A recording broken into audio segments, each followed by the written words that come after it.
सुंदरपुर नाम के गांव में श्याम की किराने की दुकान थी।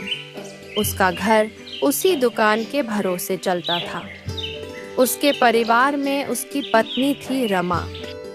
दोनों को अभी तक कोई संतान नहीं थी। श्याम की दुकान बहुत अच्छे से चलती थी।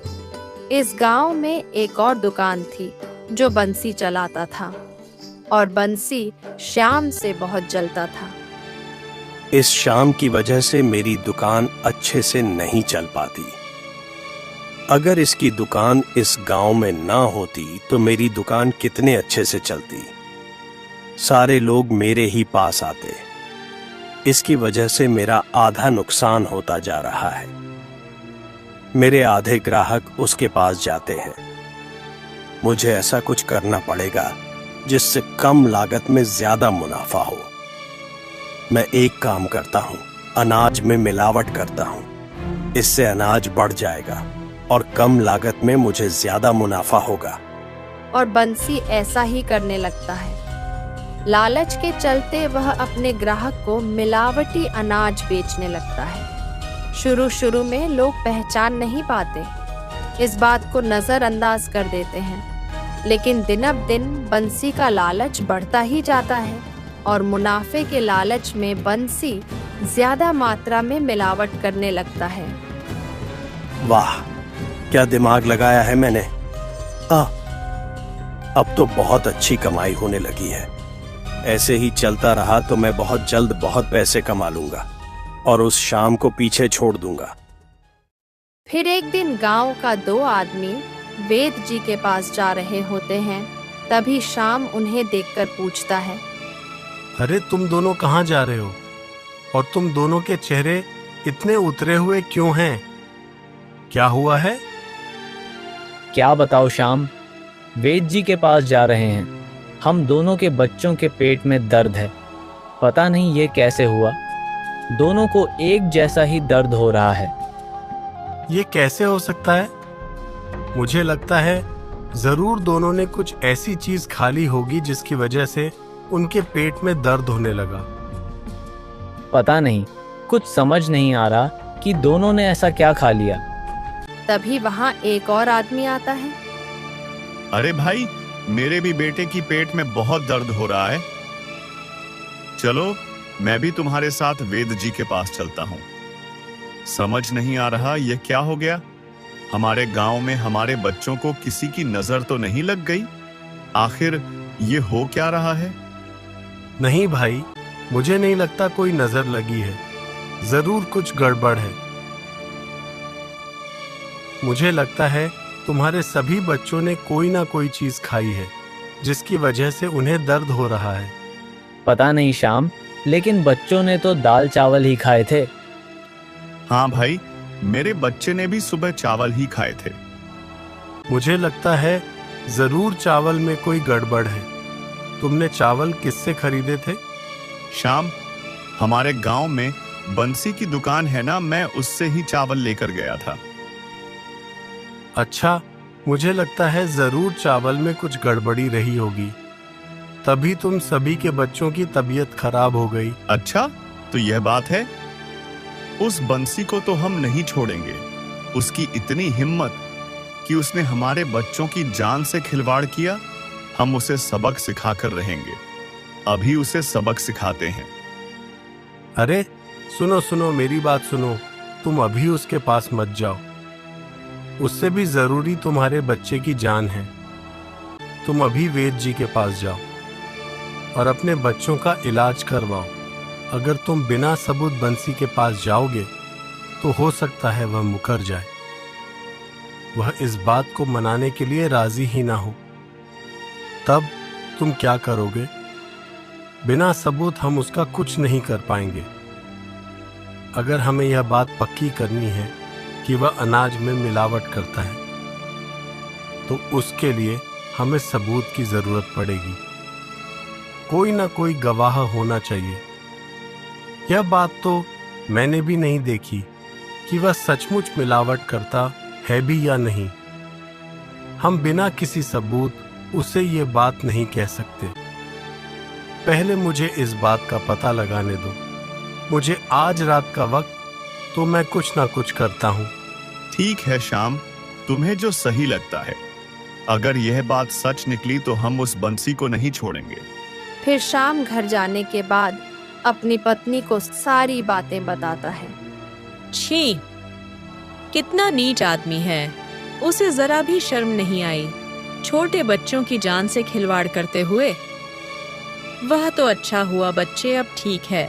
और हाँ, मुझे आपको एक बात भी बतानी थी। उस बंसी की पत्नी आजकल गांव में बहुत मटक रही है। वही मैं सोचूं, इन लोगों के पास इतने पैसे कहाँ से आ रहे हैं।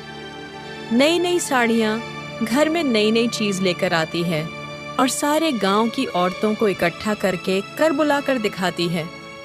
मैं तो कहती हूँ ऐसे आदमी की दुकान ही बंद कर देनी चाहिए। रमा, इस बात का फैसला हम नहीं पंचायत करेगी, लेकिन पंचायत में जाने से पहले मुझे यह बात पक्की करनी होगी। फिर रात हो जाती है। श्याम और गांव के कुछ लोग चोरी छुपे बंसी की दुकान के बाहर खड़े होते हैं और बंसी को मिलावट करते हुए देख लेते हैं। ए बंसी के बच्चे, बाहर निकल। तुझे क्या लगा तू ऐसे चोरी छुपे मिलावट करेगा और हमें पता नहीं चलेगा? हमने सब कुछ देख लिया है। तुझे शर्म नहीं आई? तू ज्यादा पैसों के चक्कर में हमारे छोटे छोटे बच्चों की जान से खिलवाड़ कर रहा था। वह तो अच्छा हुआ श्याम ने हमें बता दिया, नहीं तो हम तो तुझे पहचान ही नहीं पाए। आज शाम की वजह से ही तुम्हारी पोल खुली है, नहीं तो हम ऐसा मिलावटी अनाज खा खा कर एक दिन मर जाते। तुझे तो हम जिंदा नहीं छोड़ेंगे। भाइयों, मारो इसे।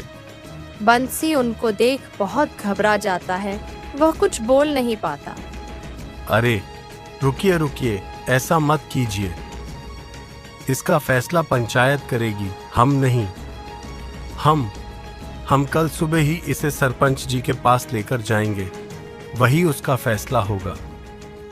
ठीक है श्याम, अगर तुम कहते हो तो हम अभी के लिए इसे छोड़ देते हैं। अगले दिन श्याम सरपंच जी को सारी बातें बताता है।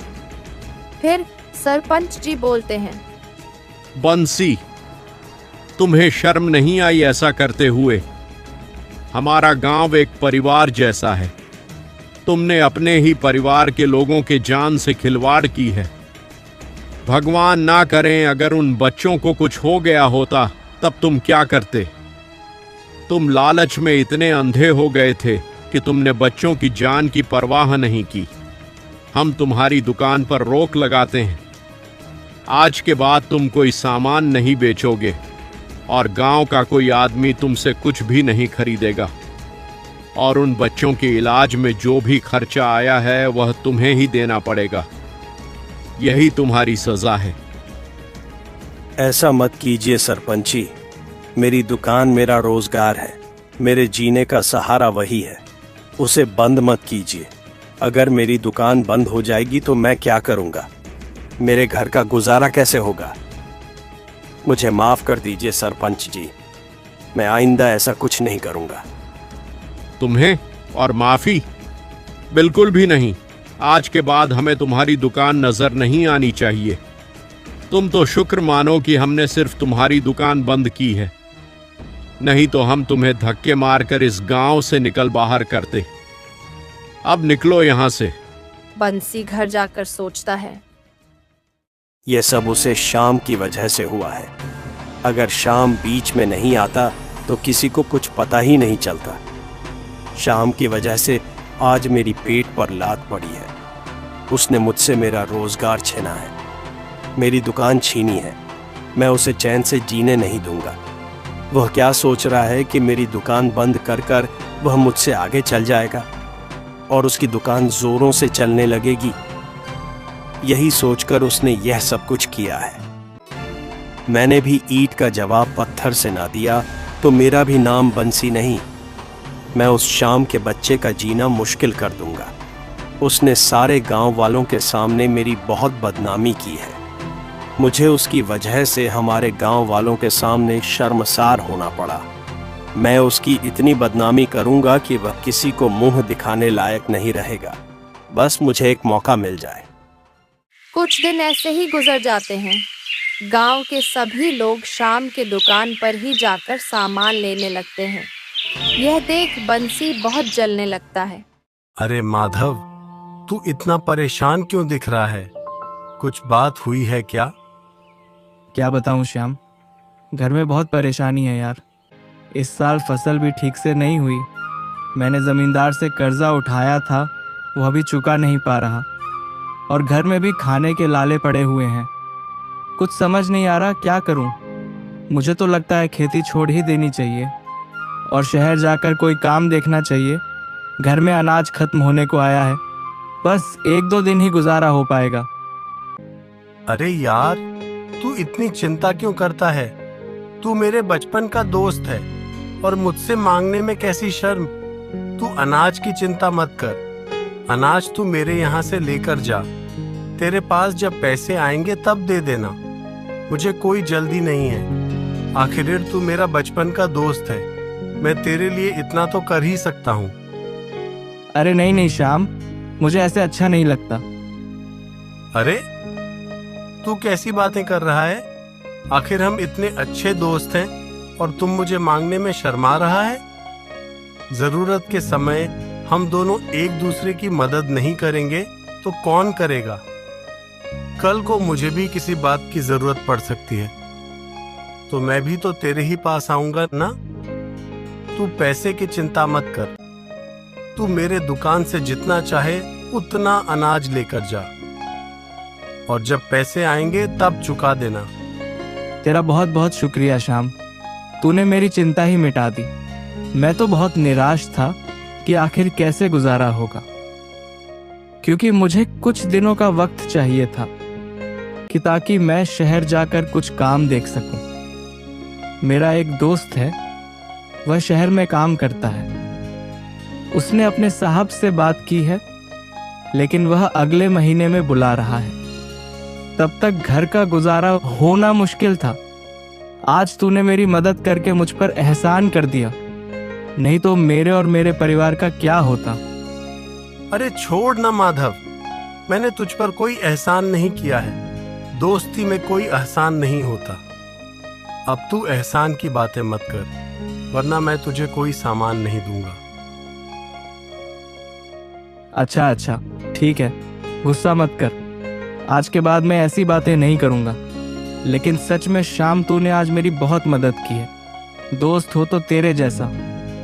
ऐसे ही कुछ दिन गुजर जाते हैं। एक दिन गांव में एक शादी होती है। शादी में केवल 2 थोड़े ही दिन बचे होते हैं। तभी बंसी एक योजना बनाता है और रात में चोरी छुपे जाकर शादी वाले घर में सारे जेवर चोरी कर लेते हैं। और फिर दूसरे दिन, हे भगवान, मैं लुट गया, बर्बाद हो गया।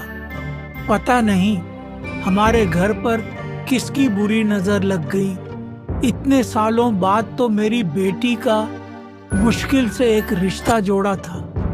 मैंने जैसे तैसे करके अपनी जमीन बेचकर बेटी के लिए जेवरात बनाए थे। अब मैं लड़के वालों को क्या मुंह दिखाऊंगा? वह तो ये शादी ही तोड़ देंगे। अब मेरी बेटी से कोई शादी नहीं करेगा। हे भगवान, तूने क्या कर दिया? मेरे पास तो अब आत्महत्या करने के अलावा कोई रास्ता नहीं है।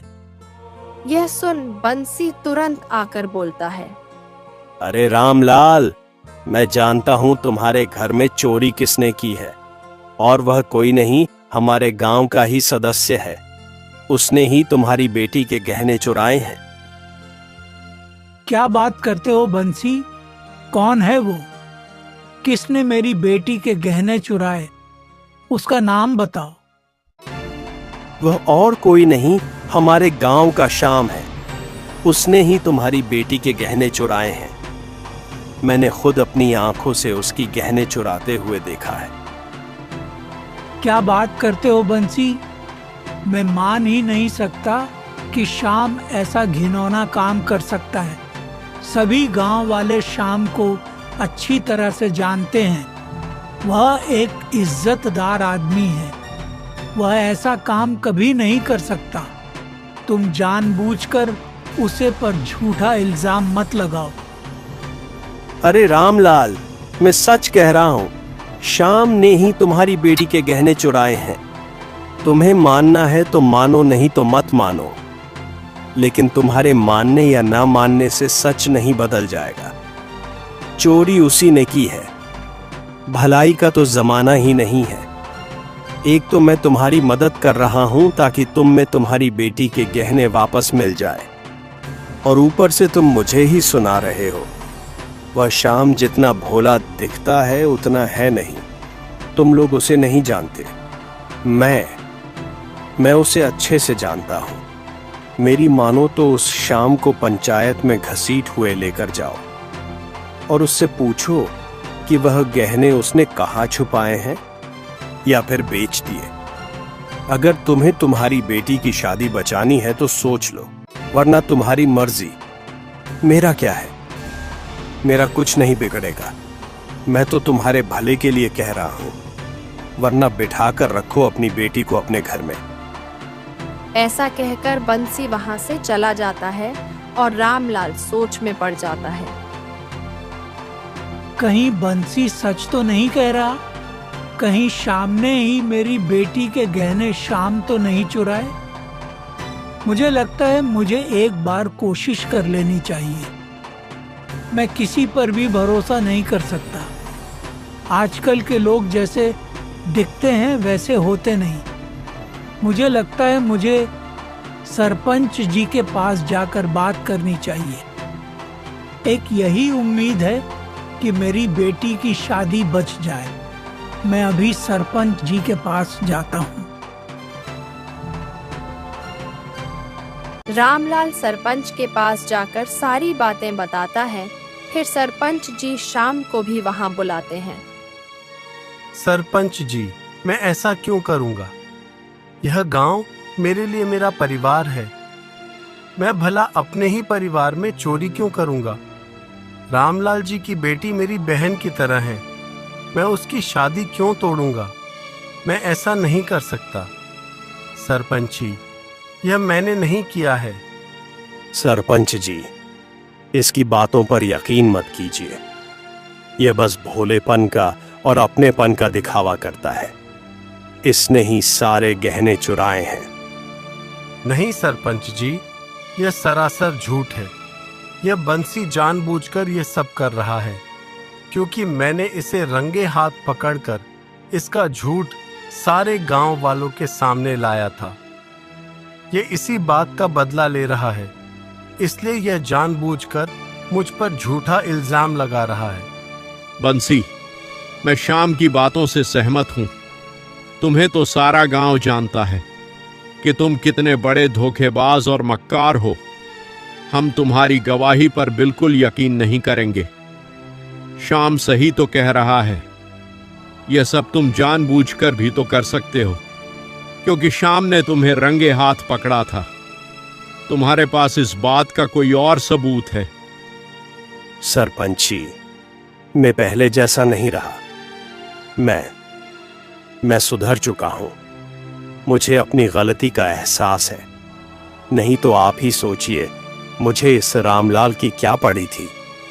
लेकिन मुझे लगा यह मेरे गांव का मामला है, हमारे गांव की बेटी की शादी का मामला है। इसीलिए मैंने रामलाल जी से कहा। मैं जानता हूं मेरी उस गलती की वजह से आप लोग मेरी बात का यकीन नहीं करेंगे, लेकिन अगर श्याम का करीबी यह बात बताएं तो क्या आप मानेंगे? तुम किसकी बात कर रहे हो? वह आपको अभी पता चल जाएगा। जब श्याम चोरी करने आया था, तब मेरे साथ उसने भी श्याम को देखा था। यह करीब रात के 9 बजे की बात है। मैंने उसे बुलाया है। वह आता ही होगा, तब आपको यकीन करना ही होगा। भले आपको मेरी बातों पर यकीन ना हो, लेकिन उसकी गवाही सुन आप सबको यकीन हो जाएगा कि ये श्याम कितना बड़ा धोखेबाज और झूठा है। थोड़ी देर इंतजार करने के बाद वहां श्याम का दोस्त माधव आ जाता है।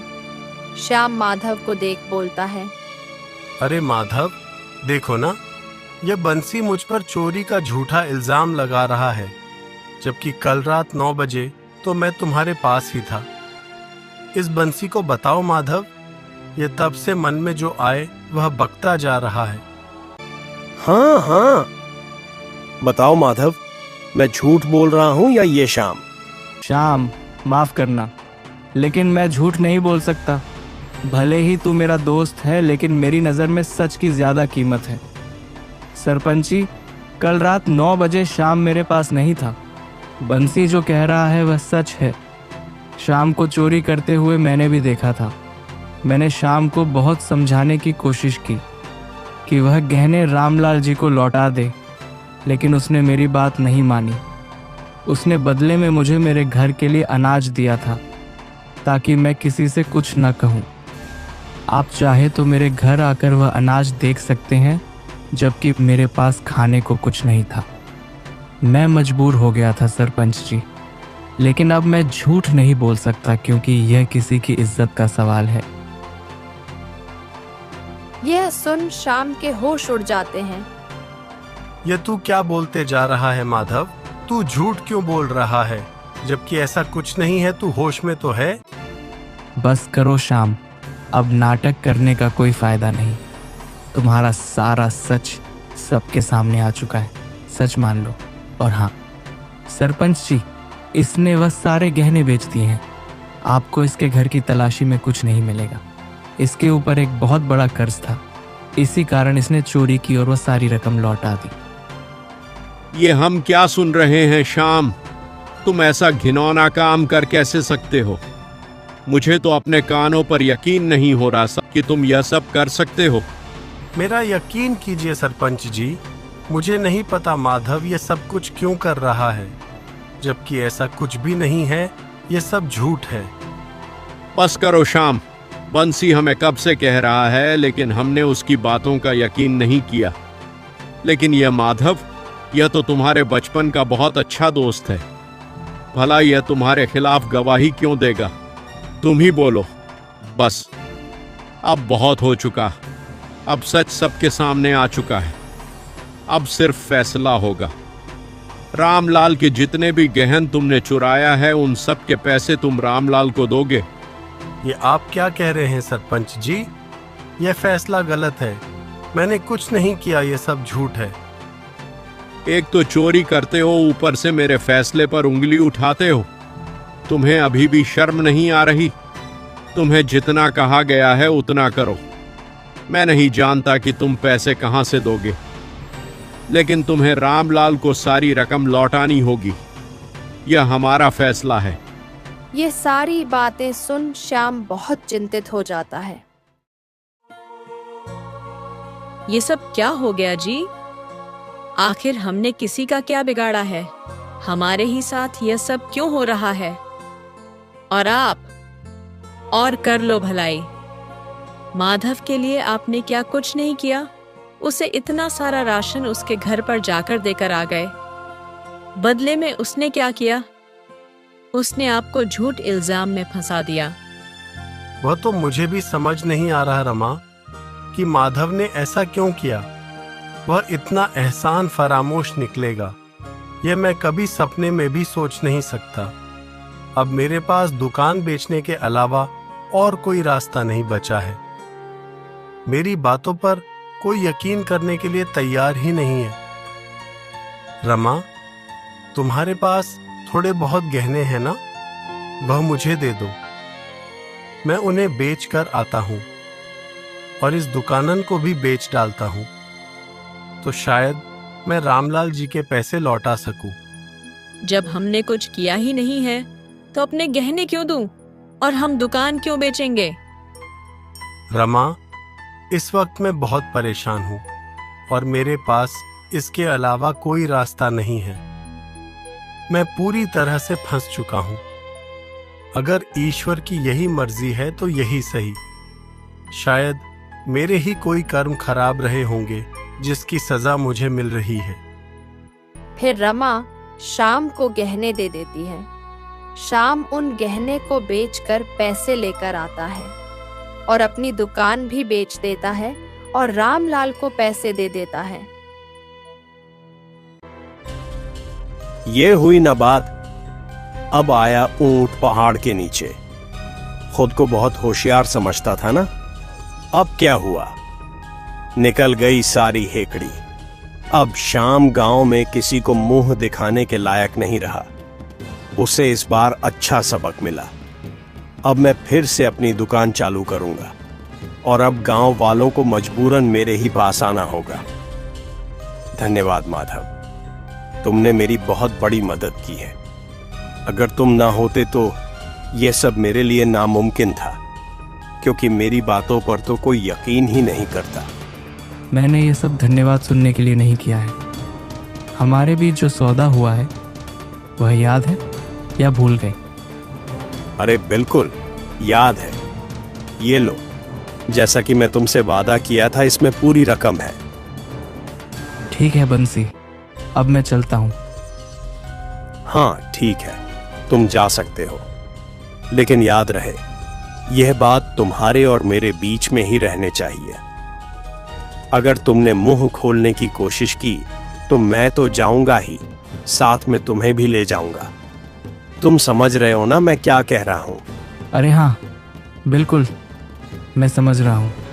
और तुम चिंता मत करो, मैं ऐसा कुछ नहीं करूँगा। मुझे तो बस पैसे चाहिए थे और कुछ नहीं। मेरा काम हो गया, अब मैं चलता हूँ। यहाँ शाम और उसकी पत्नी बहुत परेशान होकर बैठे होते हैं। ये क्या हो गया जी? अब तो हमारे पास कुछ ना रहा। अब हमारा गुजारा कैसे होगा? दुकान है, हमारे जीने का सहारा थी। चिंता मत करो रमा, जिसने यह सब कुछ किया है ठीक भी वही करेगा। ईश्वर पर भरोसा रखो। कभी कभी बुरे दिन भी हमारे अच्छे के लिए ही आते हैं, क्योंकि बुरे दिन में वह सबक देती है जो हम अच्छे दिन में नहीं दे पाते। बुरे दिन आने पर ही अपने और पराये का फर्क समझ में आता है। अब माधव की ही बात देख लो और गांव वालों की भी। जब हमारा अच्छा समय चल रहा था तो सब कुछ कितना अच्छा था, सब प्यार से बात करते थे। और जब बुरा समय आया तो मुझे माधव की असलियत का भी पता चल गया। माधव को मैं आज तक पहचान न सका। लेकिन तुम चिंता मत करो, अगर रात आई है तो सवेरा भी जरूर आएगा। जी आप सही कह रहे हैं, लेकिन हमारे घर का गुजारा कैसे होगा? इस बारे में कुछ सोचा है? तुम चिंता मत करो, मैं कल ही जमींदार के पास काम मांगने जाता हूँ। जब तक थोड़े बहुत पैसे इकट्ठा नहीं हो जाते और हमारी दुकान फिर से खड़ी नहीं हो जाती, तब तक मैं मजदूरी करूंगा। और दूसरे दिन शाम जमींदार के पास काम मांगने जाता है। मेरे पास तुम्हारे लिए कोई काम नहीं है। ऐसा मत करिए जमींदार जी, आपके पास तो कितने सारे मजदूर काम करते हैं। मुझे भी कोई छोटा मोटा काम दे दीजिए, मैं कुछ भी करने के लिए तैयार हूँ। आप जैसा कहोगे मैं वैसा ही करूँगा, और आप मुझे जितनी तनख्वाह देंगे मुझे मंजूर है। तुझे तो मैं मुफ्त में भी अपने यहाँ काम पर ना रखूं, और तू तनख्वाह की बात कर रहा है। सारा गांव जानता है कि तूने क्या किया है। अरे तुझे तो शर्म से कहीं जाकर मर जाना चाहिए था, और तू सर उठाए मेरे घर काम मांगने आ गया। तुझे क्या लगा मैं तुझे काम दे दूंगा? बिल्कुल भी नहीं। तुझे अपने यहाँ काम पर रखना मतलब चोर के हाथ में तिजोरी की चाबी देना। पता नहीं तू कब मेरा घर भी साफ कर दे। तेरा क्या भरोसा? जमींदार जी, मैंने वैसा कुछ नहीं किया है। आप लोग मेरी बातों पर यकीन क्यों नहीं कर रहे? मैं निर्दोष हूँ, मुझे फंसाया गया है।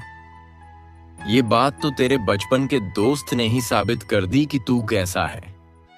अब यहाँ मेरे सामने नौटंकी करने की कोई जरूरत नहीं है। ये तेरे कर्मों की सजा है, जो आज तुझे 2 वक्त की रोटी के लिए भी भीख मांगने की जरूरत पड़ रही है।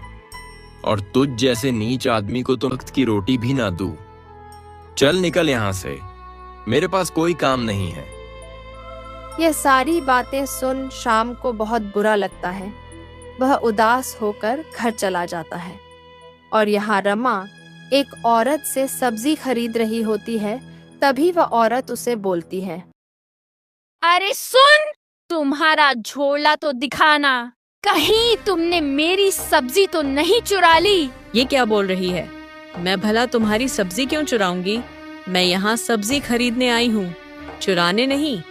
अरे तुम जैसे लोगों का क्या भरोसा, खिलौने से भोले भाले दिखने वाले लोग ही चोर होते हैं। सारे गांव को पता है कि तुम्हारे पति ने क्या किया है। जरूर तुम दोनों ने ही यह साजिश की होगी, तू भी इस बात में शामिल होगी। अगर तुम दोनों मिलकर सोने के गहने चुरा सकते हो तो यह सब्जी तुम्हारे लिए कौन सी बड़ी बात है। वही मैं सोचूं, आजकल मेरी सब्जी मुझे कम क्यों लग रही है। जरूर तू ही मेरी सब्जियां चुराती होगी और पता भी नहीं चलने देती। सब्जियां खरीदने के बहाने यहाँ आती हो, एक दो सब्जी खरीद कर ले जाती हो और बाकी चुरा कर ले जाती होगी। आज के बाद मेरे पास सब्जी लेने मत आना। ये सारी बातें सुन रमा को बहुत बुरा लगता है। निराश होकर घर की ओर निकल पड़ती है। कहाँ गई थी रमा? और तुमने घर भी खुल ही छोड़ रखा था। हमारे घर में है ही क्या जो कोई चुरा सके? बंद रखो चाहे खुला रखो, क्या फर्क पड़ता है? बहुत गुस्से में लग रही हो। कोई बात हुई है? तुम कहाँ गई थी? टमाटर खत्म हो गए थे, सोचा सब्जी वाली के पास जाकर थोड़े टमाटर ले आऊं, लेकिन उसने मेरी बहुत बेइज्जती की और मैं कुछ न बोल सकी। यहाँ तक कि उसने मुझे सब्जी देने से मना कर दिया। अब उसे भी यह लगने लगा है कि मैं उसकी सब्जियां रोज चुराती थी। आप सोच भी नहीं सकते कि यह सारी बातें सुन मेरे दिल पर क्या बीती होगी। मैं जानता हूँ रमा, तुम्हें बहुत बुरा लग रहा है, क्योंकि मुझे भी यही महसूस हो रहा है। मैं जमींदार के यहाँ काम मांगने गया था, उन्होंने भी मुझे काम देने से मना कर दिया और ऊपर से 4 बातें सुनाए वह अलग। मैं तुम्हें बता भी नहीं सकता कि उसने मुझे क्या कुछ नहीं कहा। दोनों पति पत्नी निराश होकर बैठे होते हैं और इधर बंसी सरपंच जी से बात करके फिर से अपनी दुकान चालू करता है। एक दिन बंसी की पत्नी उसके दुकान पर आकर बोलती है, सुनिए जी, मुझे कुछ पैसे की जरूरत है, दे दीजिए। मैं बाजार जा रही हूँ, मुझे एक साड़ी बहुत पसंद आई है, मुझे वह खरीदनी है। अरे हाँ हाँ मालती, क्यों नहीं, जो मन में आए वह खरीदो। अब हमें किसी बात की कोई कमी नहीं होगी। हमारी दुकान तो बहुत अच्छे से चल रही है। अच्छे से क्यों नहीं चलेगी? आपने इन गांवों के लोगों के पास दूसरा कोई रास्ता ही नहीं छोड़ा। मानना पड़ेगा आपके दिमाग को। क्या चली है आपने? आपने तो उसे शाम के करीबी दोस्त माधव को भी उसके खिलाफ कर दिया, और तो और वह मान भी गया। अरे मालती, उसने यह सब कुछ पैसे के लिए किया है। उसने मुझसे नगद लिए हैं। उसने यह सब कुछ मुफ्त में नहीं किया है और ना ही मुझ पर कोई एहसान किया है। और हाँ, तुम भी क्या ये सब बातें यहाँ दुकान में लेकर बैठ गई? कोई सुन लेगा। तुम पैसे लो और जाओ यहाँ से। ये सारी बातें बंसी का नौकर सुन लेता है और फिर अगले दिन, श्याम, मैं तुमसे कुछ बात करना चाहता हूँ। अरे तुम तो बंसी के यहाँ काम करते हो ना? तुम यहाँ क्या कर रहे हो? मेरी बात सुनो श्याम, मैं तुम्हें बहुत जरूरी बात बताने आया हूँ।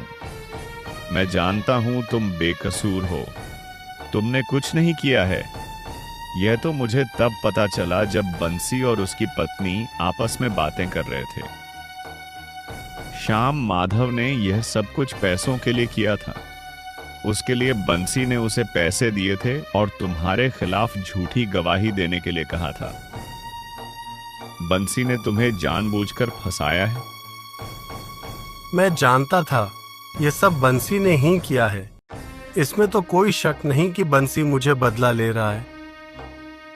तुम चिंता मत करो श्याम, मैं तुम्हारे साथ गलत नहीं होने दूंगा। मेरे पास एक तरकीब है। अगर तुम जैसा मैं कहता हूं वैसा करो तो तुम्हारी खोई हुई इज्जत वापस आ सकती है और तुम्हारे ऊपर लगे झूठे इल्जाम भी हट जाएंगे। क्या तुम सच कह रहे हो? लेकिन यह सब होगा कैसे? फिर बंसी का नौकर शाम को सारी बातें बताता है। फिर 2 दिन बाद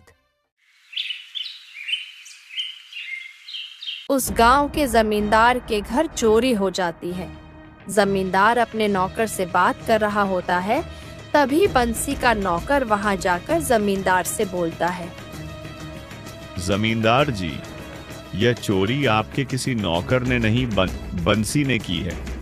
इस बात का गवाह मैं खुद हूं। मैं बंसी के यहाँ काम करता हूं। रात को दोनों के पति पत्नी चुपके से कहीं गए थे और वापस आने के बाद पैसे गिन रहे थे। दरअसल मुझे उनकी बातें सुनकर उन पर शक था। वह 2-3 दिन से आपके ही बारे में कुछ बात कर रहे थे, इसलिए मैंने उनका पीछा किया। जमींदार सरपंच के पास जाता है और बंसी को वहां बुलाया जाता है। ये सब झूठ है, मैंने ऐसा कुछ नहीं किया। भला मैं क्यों चोरी करूंगा? मुझे तो लगता है जरूर ये काम हमारे गांव के कर शाम ने ही किया होगा। आप उसे यहाँ बुलाएं और इस बार उसे धक्के देकर इस गांव से बाहर निकालिए। बस करो बंसी, और कितना झूठ बोलेंगे? तुम्हारे पापों का घड़ा भर चुका है। सरपंच जी ये झूठ बोल रहा है। इसने सब कुछ किया, मैंने खुद अपनी आंखों से देखा है। ये सब झूठ है, मैंने ऐसा कुछ नहीं किया। वह रामू झूठ बोल रहा है। रामू, तुम्हें शर्म नहीं आती? जिस थाली में खाता है उसमें ही छेद करता है। सच बोलने में कैसे शर्म बंसी? तुमने मुझे काम दिया, लेकिन मैं झूठे और मक्कार आदमी के साथ काम नहीं करना चाहता। मैं तब तुम्हारी असलियत नहीं जानता था, लेकिन अब जान चुका हूं। अगर मुझे पहले पता होता तो मैं तुम जैसे नीच आदमी के साथ कभी काम नहीं करता। रामू के बच्चे, मेरा नौकर होकर तुम मुझसे ऐसी ऊंची आवाज में बात कर रहा है। जरूर तुझे शाम ने पैसे दिए होंगे, इसलिए तेरी जवान कैंची की तरह चल रही है। भला शाम मुझे पैसे क्यों देगा? उसके खुद के खाने के लाले पड़े हुए हैं, वह मुझे पैसे कहां से देगा? तुम अपने आप को बचाने के लिए झूठी कहानी मत बनाओ। यह सब मैंने अपनी आंखों से देखा है, तुमने ही चोरी की है। झूठ, झूठ, सरासर झूठ। सरपंच जी, ये झूठ बोल रहा है। मैं अच्छी तरह से जानता हूं कि क्या हुआ है। उस शाम ने उसे बदला लेने के लिए मेरे साथ वही किया है जो मैंने उसके साथ किया था। उसने जरूर इस रामू के बच्चे को पैसे दिए होंगे, जैसा कि मैंने माधव को दिए थे। माधव ने मुझे पैसे लेकर झूठी गवाही दी थी, जबकि माधव तो बंसी का बचपन का दोस्त था, उसका करीबी था। यह तो फिर भी मेरा नौकर है। जब माधव पैसों के लिए बिक सकता है तो ये नौकर क्यों नहीं बिक सकता? जरूर इसने शाम से कुछ ना कुछ जरूर लिया है, इसलिए मेरे खिलाफ झूठी गवाही दे रहा है। ये सारी बातें सुन सभी लोग हैरानी से और गुस्से से बंसी को देखने लगते हैं। देखा बंसी, आखिर सच तुम्हारे जुबान पर आ ही गया। सरपंची, मुझे नहीं लगता इसके बाद और कुछ कहने और सोचने के लिए बचा है।